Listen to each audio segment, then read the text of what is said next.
మేడారంలో సమ్మక్క సారళమ్మ దర్శనానికి భక్తులు పోటెత్తారు. సంక్రాంతి సెలవులు ముగుస్తూ ఉండడంతో వేలాది వాహనాల్లో భక్తులు తరలివచ్చారు. దీంతో శుక్రవారం ఉదయం ఘట్టమ్మ దేవాలయం వద్ద భారీగా ట్రాఫిక్ జామ్ అయిపోయింది. అప్రమత్తమైన పోలీసులు వాహనాలు పార్కింగ్ స్థలాల వైపు మళ్లించి ట్రాఫిక్ను క్రమబద్ధీకరించారు. అటు ఘట్టమ్మ ఆలయం కూడా భక్తులతో కిక్కిరిసిపోయింది.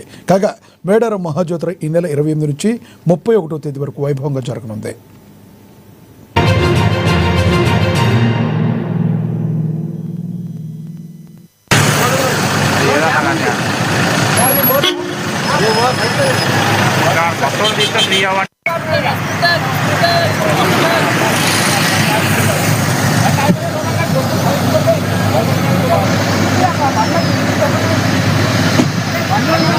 ఫ్రీ